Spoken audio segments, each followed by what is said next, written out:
Hello అండి, అందరికీ నమస్కారం. Welcome to village vibes and weekend farming YouTube channel.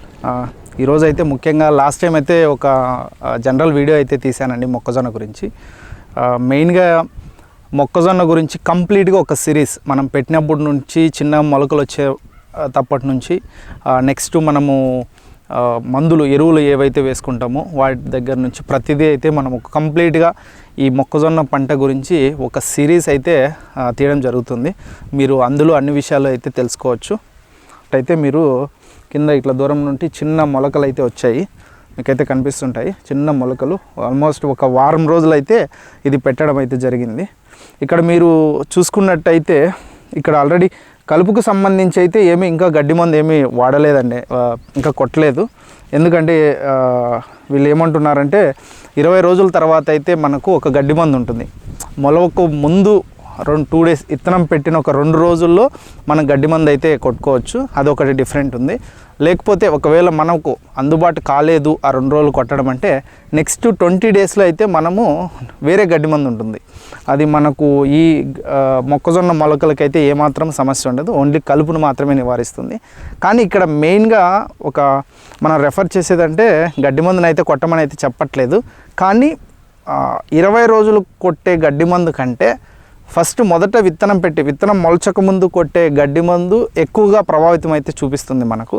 ఎందుకంటే మొలక రాకపోవడం వల్ల ఈ మొక్కకు కూడా ఎటువంటి ఎఫెక్ట్ అయితే ఉండదు. మనం 20 రోజులప్పుడు కొట్టుకుంటాము, బట్ అంతో ఇంతో మనము 100%గా మొక్కకు ఇబ్బంది కాదని అయితే చెప్పలేము. ఖచ్చితంగా అయితే ఎంతో అంత కొద్దిగా హాని అయితే ఉంటుంది దానికి. బట్ ఈ 20 రోజుల్లో కొట్టేది అనేది మీరు కూడా అవాయిడ్ చేయండి. ఎంత వీలైతే అంతగా ఈ విత్తనాలు పెట్టి వెంటనే నీరు తిప్పుకొని మొలక రాకముందే కంప్లీట్గా బాగా నేలనంతా బాగా తడుపుకొని మీరు అప్పుడే కొట్టాలైతే కొట్టుకోండి. అదే మంచి పద్ధతి. మనకి 20 రోజులు అయితే సాధ్యమైనంత వరకు మీరు అవాయిడ్ అయితే చేయొచ్చు. ఈరోజు అయితే మనము ఇక్కడే రైతు కూడా ఉన్నారండి, ఆయన్ని అడుగుదాము. మా ఊరు అన్ననే శంకర్ అన్న. ఇక్కడ అన్న మీరు ఇంతకు ముందే పంట వేశారా? వేసాం ముందు. ఇది మనకు అంటే ఎటువంటి వెరైటీ వేశారు? మనకు ఇదే 833 కావేరి 833 వేశారా?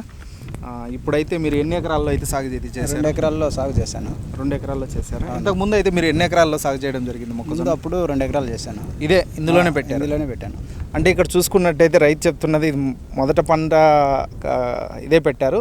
ఇప్పుడు ఇది మూడోదా? రెండో పంట ఇది. మొక్కజొన్న రెండోసారి కూడా ఇదే పంట పెట్టారండి. ఇక్కడ మొత్తం మా ఊర్లో రైతులందరూ మొదటిసారి, రెండోసారి, మూడోసారి, 4గోసారి పెట్టిన రైతులు కూడా ఉన్నారు. మొక్కజొన్ననే నమ్ముకొని ఉన్నారు. చూద్దాము. మీకు ఈ లాస్ట్ సారి అయితే ఎంత మటుకు దిగుబడి వచ్చిందండి మీకు ఈ 2 ఎకరాల్లో? ఎకరాకు వచ్చి 40 క్వింటాల దాకా వచ్చింది. 40 క్వింటాలు. ఓకే, 40 క్వింటాలు బాగా వచ్చినది. 78, 79 దాకా తీసిన. 78, 79 క్వింటాల్ అయితే అయిందంట 2 ఎకరాల్లో. మంచి పంటనే అనుకోవాలి.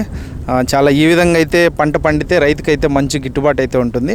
బట్ పంట అయితే పండించాము, కానీ కొద్ది రోజుల నుండి ఈ రేట్లు అనేటివి మనకు అంత ఆశాజనకంగా అయితే లేవు.